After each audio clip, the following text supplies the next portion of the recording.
Brought to you by TechnoSpark 20 series smartphones.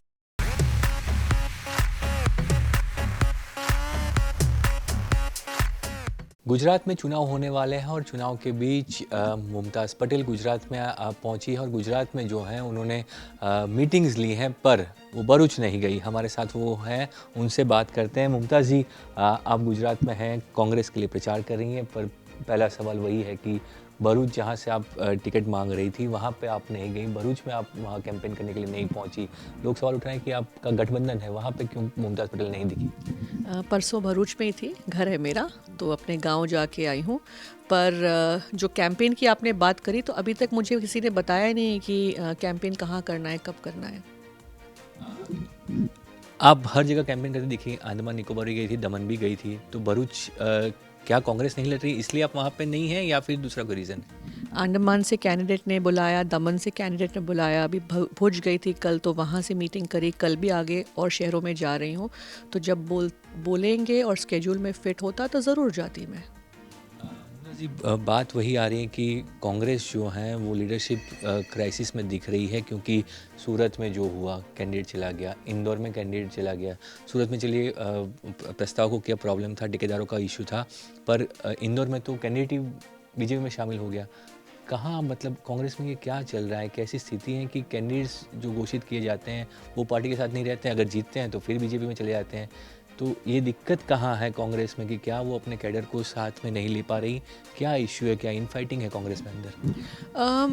I think कहीं ना कहीं और स्ट्रिंजेंट प्रोसेस होना चाहिए कैंडिडेट सिलेक्शन में, और ख़ास करके अब जब हम ये देख रहे हैं कि इस तरीके से इनको तोड़ा जा रहा है, और मैं तो यही कहती हूँ कि यही लोकतंत्र की हत्या है। कहीं ना कहीं ये लोग एक तरीके से उदाहरण सेट कर रहे हैं कि एक जगह पे किया, दो जगह पे किया, तो शायद आगे जाके 10-20 जगह पे भी करें तो पूरा जो रिज़ल्ट है उसकी काया पलट सकती है। तो जी बिल्कुल, थोड़ा सा और स्ट्रिंजेंट रहना पड़ेगा और सबको साथ में लेकर चलना पड़ेगा और सही लोगों को टिकटें दी जानी चाहिए। बात ये भी आ रही है, केंद्रीय गृह मंत्री अमित शाह का एक फर्जी वीडियो जो है, डॉक्टरेट वीडियो वायरल हुआ। आज उन्होंने प्रेस कॉन्फ्रेंस भी किया और अब गुजरात से जो है वो कांग्रेस के जो विधायक हैं जिग्नेश मेवाणी, उनके पीए, उनका असिस्टेंट जो उनका ऑफिस संभालते हैं, उन्होंने भी वो वीडियो वायरल किया, उनकी भी गिरफ्तारी हुई। सीधा आरोप लगाया ये है कि बीजेपी की कांग्रेस जो है वो फर्जी वीडियो से बीजेपी को बदनाम करना चाहती है, कांग्रेस हताश हो चुकी है। क्या ज़रूरत पड़ी कि फर्जी वीडियो में कांग्रेस के लोग, सिर्फ यहाँ नहीं, आसाम में भी कांग्रेस के लोगों को गिरफ्तार किया गया, इवन तेलंगाना सीएम को भी जो है वो समन किया गया है, क्योंकि तेलंगाना कांग्रेस के पेज से भी ये वीडियो वायरल हुआ था। तो क्या कांग्रेस के पास अब कोई ऑप्शन नहीं बचे कि अब वायरल वीडियो पे जाना पड़ रहा है, फर्जी वीडियो पे? अभी मैंने कहा कि एक उदाहरण सेट कर रहे हैं, जो अभी सूरत में देखा, आपने इंदौर में देखा, तो ये जो प्रेसिडेंट सेट किया है ये तो भाजपा ने किया है। पहले एडिटेड वीडियोस जो हैं, फेक व्हाट्सएप जो हैं, जो व्हाट्सएप यूनिवर्सिटी हम कहते हैं, बिल्कुल गलत है। जो भाजपा ने किया वो भी गलत है, और अगर कोई और पार्टी ये कर रही है तो वो भी गलत है। पर कहीं ना कहीं आई थिंक जो आपने सिखाया अब उससे जो जीतते आए हैं, तो दूसरी पार्टियां भी यही सीख के कोशिश करें कि शायद फ़ायदा उठा जाए इसमें। मैं इसमें बिलीव नहीं करती हूँ। मैं हमेशा चाहती हूँ कि सही खबर, सही चीज़ें जनता तक पहुँचे, और कहीं ना कहीं ये फिर से लोकतंत्र में बर्बादी का यही कारण है कि गलत परसेप्शन जो बिल्ड किया जाता है इस तरीके की फ़ेक न्यूज़, फेक वीडियोज़ से, उसी से जो है लोग भटक जाते हैं। आज तक मेरे को लोग सवाल पूछ रहे हैं कि आलू में से सोना कैसे निकलता है। ये बोला था मोदी जी ने, लेकिन इसको जब कट पेस्ट करा और राहुल जी ने जब इसको भाषण में बताया कि आप प्रधानमंत्री ऐसे बोल रहे हैं, तो उसी को कट पेस्ट करके ये दिखा दिया गया। आज तक इतने वर्षों के बाद ये डायलॉग राहुल जी पे एट्रीब्यूट किया जा रहा है।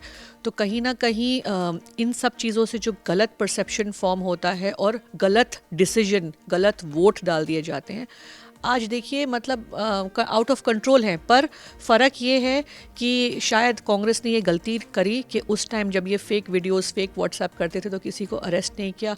अब इनकी सरकार है, इनके पास ताकत है, तो ये सही क्या गलत लोगों को भी शायद गिरफ्तार करेंगे।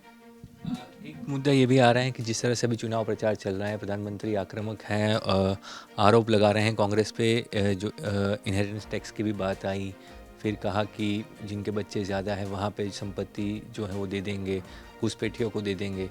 ये जिस तरह से चुनाव कैंपेन चल रहा है, कांग्रेस कहाँ है इसमें? कांग्रेस के ऊपर पलटवार हो रहा है, इतने सारे सवाल उठ रहे हैं। काफ़ी ये जो इस तरह का कैंपेन होता है, इसको कैसे देखते हैं? इतना खूबसूरत जनहित में जारी कांग्रेस पार्टी ने मैनिफेस्टो बनाया जिसमें न्याय की बात करी, औरतों के लिए, युवाओं के लिए, किसानों के लिए, हर तरीके का न्याय। और उसको आप आज पलट के सांप्रदायिकता पर ले आए, हिंदू मुस्लिम पे ले आए। अगर आप कह रहे हैं कि जिनके पास ज़्यादा बच्चे उनको बांट दिया जाएगा, तो चाहे आप मोदी जी के परिवार में देख लीजिए, अमित शाह जी के परिवार में देख लीजिए, या फिर आप योगी जी के परिवार में देख लीजिए, कितने सारे भाई बहन हैं। तो आप ये कैसे एट्रीब्यूट कर सकते हैं कि एक ही कम्युनिटी है जहाँ पे बच्चे ज़्यादा होते हैं? आपने इनहेरिटेंस टैक्स की बात करी, तो इनहेरिटेंस टैक्स हिंदुस्तान में लागू करने की बात मैनिफेस्टो कांग्रेस की नहीं कर रहा है। ये किसी ने स्टेटमेंट दिया था कि अमेरिका में ऐसा होता है, तो उसको आप फिर मैं कहूँगी कि गलत तरीके से ना प्रेजेंट करें। ना ही किसी स्पेसिफिकली मुस्लिम की बात हुई है मैनिफेस्टो में, आपने मुस्लिम लीग से लिंक कर दिया। आपने ये बोला कि जो संपत्ति है लोगों की गिनती होके बंट जाएगी, तो ये सब गलत। ये बोला गया था कि भाई कुछ लोगों के हाथ में ज़्यादा पैसा है, ये पूरे देश में बराबरी से बंटना चाहिए। इसका ये मतलब कहीं नहीं था कि भाई सबकी संपत्ति गिनती करके बांट दी जाएगी। ये पॉलिसीज़ बनाना चाहते हैं कि वेल्थ डिस्ट्रीब्यूशन इक्वली हो। तो अगर मैनिफेस्टो सही तरीके से पढ़े, जो कि खड़गे जी ने बोला कि मैं आता हूँ, समझाता हूँ, शायद अभी तक उनको अपॉइंटमेंट मिली नहीं है। ये देखिए, व्हाट्सएप पे गलत इन्फॉर्मेशन जाए, सोशल मीडिया पे करते हैं आम लोग, पर प्रधानमंत्री इस तरीके से गलत बात फैलाए तो ये उनकी कुर्सी को शोभा नहीं देता है। मुमताज़ जी, उत्तर प्रदेश का एक वीडियो वायरल हुआ है, सलमान खुर्शीद के भतीजी हैं, उनका एक वीडियो है कि जिस तरह से वोट जिहाद की वो बात कर रही हैं। एक उनके इलाके में कार्यक्रम था, वहाँ पे एसपी के कैंडिडेट हैं, उनके लिए वोट मांग रही थी, कहा कि हम सिर्फ वोट जिहाद ही कर सकते हैं। किस तरह से देखते हैं इस वोट जिहाद के मसले को? देखिए, जिहाद शब्द जो है बहुत गलत कॉनोटेशन और इसका मायने निकाला जाता है। असलियत में अगर कुरान में भी जिहाद शब्द को इस्तेमाल किया गया था, इसका मतलब है to strive and to struggle, संघर्ष। जिहाद का मतलब है संघर्ष। और इसको आप एसोसिएट आजकल क्या लव जिहाद है, अब आप कह रहे हैं वोट जिहाद है, एक तरीके से टेररिज्म से एसोसिएट किया जाता है। मैं हमेशा कहती हूँ कि टेररिस्ट का कोई धर्म ईमान नहीं होता है। अगर वो किसी भी धर्म का गलत इस्तेमाल करके लोगों को नुकसान पहुंचाते हैं, तो मैं वही कि कोई धर्म नहीं है उनका। पर जिहाद शब्द को मैं ये नहीं कहूँगी कि अगर इसको इस्तेमाल किया गया सही है, पर शायद वो ये कहना चाह रही होंगी कि भाई सब मिलके संघर्ष करके अपने वोट को जोड़े। आपने देखा कि अभी क्षत्रिय समाज बहुत ही ज़्यादा नाराज़ हैं, और जो गुजरात में हुआ वो जो बात है, पूरे क्षत्रिय समाज को देश भर में ठेस पहुंची है, और सबने मिलकर निर्णय लिया है कि 100% वोटिंग करेंगे और वोटिंग बीजेपी के खिलाफ करेंगे। तो एक तरीके से सब जुट में आए हैं। तो इसी तरीके से कोई और भी अगर कम्युनिटी है तो उनको बोला जा रहा है कि भाई सब साथ में मिल के आएँ और एक साथ मिल के आप वोट करें, ताकि आपकी वोट का जो ताकत है वो दिखे ज़मीन पर, उसका असर चुनाव के परिणाम पे आए। बात ये भी आ रही है कि आज प्रधानमंत्री ने भी ये बोल दिया, और ये दिख रहा है कि कांग्रेस अपनी जो ज़मीन थी उत्तर प्रदेश में, अमेठी और रायबरेली, वहाँ से गांधी परिवार जो है वो चुनाव नहीं लड़ रहा, घोषणा भी नहीं हुई।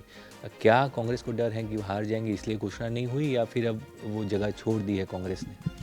ये तो अभी जब नाम जारी होंगे तब पता चलेगा। कोई ना कोई वजह से निर्णय में शायद देर हो रही है, तो वक्त बताएगा कि क्या फाइनल डिसीजन होता है। मुमताज़ पटेल अपने आप को कहाँ दिखती हैं कांग्रेस पार्टी में? क्योंकि आप लोकसभा चुनाव की तैयारी कर रही थी, आपकी सीट गठबंधन में चली गई। अब मुमताज़ पटेल का कांग्रेस में क्या फ्यूचर है और कहाँ पे है मुमताज़ पटेल? फ्यूचर तो अच्छा ही होगा, क्योंकि मेहनत करेंगे, और कांग्रेस पार्टी भी फिर से जो है कांग्रेस पार्टी के भी फिर से अच्छे दिन आएंगे। पर जो जिम्मेदारी पार्टी तय करेगी, उनको जहाँ लगता है कि मैं पार्टी के लिए कुछ काम कर सकूं और पार्टी के लिए कंट्रीब्यूट कर सकूं, तो उसी रोल में मैं स्वीकार करने को तैयार हूं। पार्टी के लिए काम करेंगे, जनहित में काम करेंगे।